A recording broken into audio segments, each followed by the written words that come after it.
একাদশীর দিনে যেই সব কাজগুলো করবেন, প্রথমে প্রাতঃ স্নান করে মঙ্গল আরতি করবেন।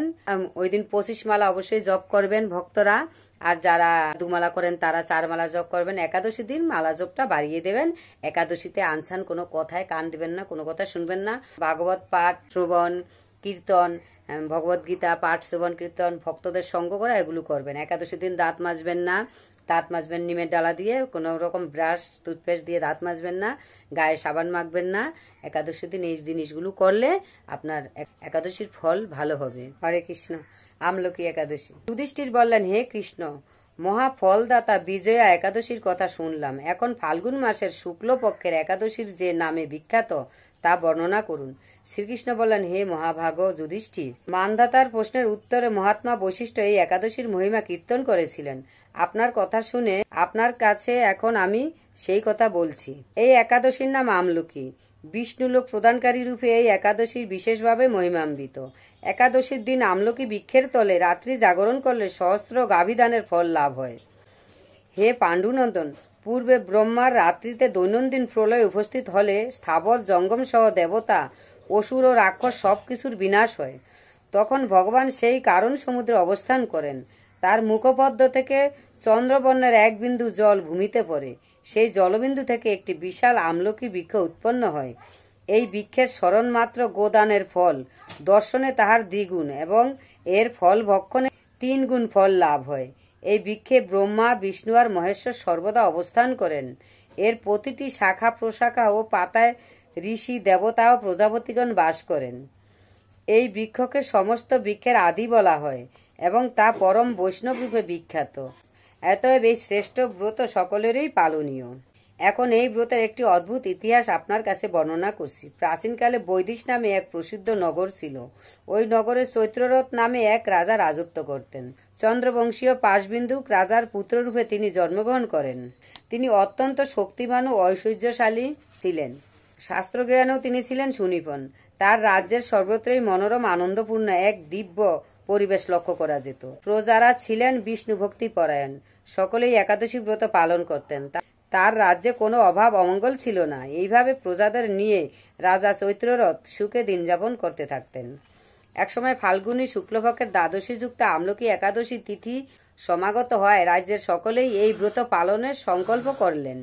ওই দিন প্রাতঃ স্নানের পর প্রজাদের নিয়ে রাজা ভগবান শ্রী বিষ্ণুর মন্দিরে যান। সেখানে সুবাসিত জলপূর্ণ কলস, ছত্র, বস্ত্র, পাদুকা, পঞ্চরত্ন ইত্যাদি দিয়ে সাজিয়ে স্থাপন করেন। তারপর ধূপ দীপ দিয়ে যত্ন সহকারে মুনি ঋষিদের দ্বারা শ্রী পরশুরাম মূর্তি সম্বন্ধিত আমলকির পূজা করেন। হে পরশুরাম, হে রেণুকার সুখবর্ধক, হে ধাত্রী, হে পাপ বিনাশিনী আমলকি, তোমাকে প্রণাম। আমার অর্ঘ্য জল গ্রহণ করো। এইভাবে দিনে যথাবিধি পূজা, স্তবস্তুতি, নৃত্যগীত করে রাজা ভক্তি করে সেই বিষ্ণু মন্দিরে রাত্রি জাগরণ করতে লাগলেন। এমন সময় দৈবযোগে একটি বেদ সেখানে উপস্থিত হয়। পূজার সামগ্রী সহ বহু ব্যক্তিকে একত্রে রাত্রি জাগরণ করতে দেখে সে কৌতূহলাক্রান্ত হল। সে ভাবল, এসব কি ব্যাপার। বিষ্ণু মন্দিরে প্রবেশ করে সে বসে পড়ল। কলসের উপরে স্থাপিত বিষ্ণু মূর্তি দর্শন করল। ভগবান বিষ্ণু এবং একাদশীর মাহাত্ম্য সে মনোযোগ দিয়ে শুনলেন। সারাদিন ওই বেদ কিছুই আহার করেনি। এভাবে ক্ষুধায় কাতর হয়ে সেখানে সে রাত্রি জাগরণ করল। পরদিন প্রজা সহ রাজা নগরের দিকে যাত্রা করলেন। সেই বেদও তার গৃহে ফিরে গেল। এরপর একসময় বেদের মৃত্যু হল। একাদশীতে রাত্রি জাগরণের ব্রত প্রভাবে সেই বেদ পরবর্তী জন্মে এক রাজ্যে অধীশ্বর রূপে নিযুক্ত হল। জয়ন্তী নামে এক নগরী ছিল। সেখানে বিদুরথ নামে এক রাজা বাস করতেন। ওই বেদ বিদুরথ রাজার মহাবলী পুত্ররূপে জন্মগ্রহণ করেন। তার নাম হয় বসুরথ। 1,00,000 গ্রামের অধিপত্য তিনি লাভ করলেন। তিনি ছিলেন সূর্যের মতো তেজস্বী, চন্দ্রের মতো কান্তিমান ও পৃথিবীর মতো ক্ষমাশীল। বিভিন্ন সদ্গুণে ভূষিত বসুরথ পরম বিষ্ণুভক্তি পরায়ণ হন। এই মহাদাতা রাজা একবার শিকার করতে গিয়ে পথ ভুলে যান। গভীর জঙ্গলের মধ্যে ক্ষুধায় পীড়িত হয়ে তিনি ক্লান্তিবশত শুয়ে পড়েন। এমন সময় কতগুলো পর্বত নিবাসী শ্লেষ্য রাজার কাছে এসে নানাভাবে উৎপীড়ন করতে থাকে। রাজাকে তাদের শত্রু মনে করে তারা তাকে হত্যা করতে চেষ্টা করে। পূর্বে এই রাজা আমাদের পিতা মাতা, পুত্র পৌত্র সবাইকে মেরে ফেলেছে, আমাদের গৃহছাড়া করেছে। এইরকম বলতে বলতে শ্লেষরা রাজাকে হত্যা করতে উদ্যত হয়। তারা বিভিন্ন অস্ত্র শস্ত্রে তাকে আঘাত করতে থাকে, কিন্তু আশ্চর্যের বিষয় তাদের সকল প্রচেষ্টা ব্যর্থ হয়। রাজার কোনো ক্ষতিই তারা সাধন করতে পারেনি। তখন রাজার শরীর থেকে নানা অলঙ্কারে বিভূষিত এক পরমা সুন্দরী স্ত্রী মূর্তি আবির্ভূত হন। মহাশক্তি ধারিণী ওই নারী অল্প সময়ের মধ্যেই সকল পাপ স্পৃশকে নিধন করল। রাজার নিদ্রাভঙ্গ হল। ওই ভয়ানক হত্যাকাণ্ড দেখে রাজা অত্যন্ত বিস্মিত হলেন। তিনি বলতে লাগলেন, আমার শত্রুদের হত্যা করে কে আমার প্রাণ রক্ষা করলো? এমন কৃপালু কে আছে? আমি তার প্রতি আমার কৃতজ্ঞতা প্রকাশ করছি।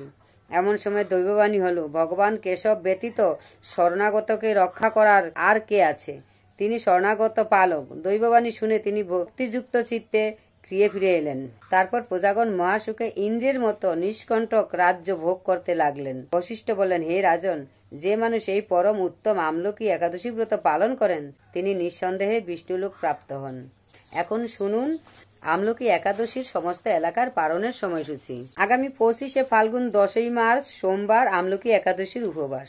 26শে ফাল্গুন 11ই মার্চ মঙ্গলবার পারণ মায়াপুর সকাল 5টা 49 থেকে 8টা 16 মধ্যে, ইম্ফল 5টা 27 থেকে 8টা 16, গুয়াহাটি 5টা 36 থেকে 8টা 16 মধ্যে, কলকাতা 5টা 49 থেকে 8টা 16, ভুবনেশ্বর 5টা 58 থেকে 8টা 16, পাটনা 6টা 2 থেকে 8টা 16 মধ্যে, কাঠমান্ডু 6টা 17 থেকে 8টা 31, চেন্নাই 6টা 18 থেকে 8টা 16, নাগপুর 6টা 25 থেকে 8টা 16 মধ্যে, বৃন্দাবন 6টা 33 থেকে 8টা 16, দিল্লি 6টা 35 থেকে 8টা 16, হায়দ্রাবাদ 6টা 27 থেকে 8টা 16 মধ্যে, ত্রিবান্দম 6টা 31 থেকে 8টা 16, কলম্বো 6টা 19 থেকে 8টা 16, ব্যাঙ্গালোর 6টা 29 থেকে 8টা 16 মধ্যে, মুম্বাই 6টা 50 থেকে 8টা 16, আহমেদাবাদ 6টা 52 থেকে 8টা 16, উধমপুর 6টা 45 থেকে 8টা 16 মধ্যে।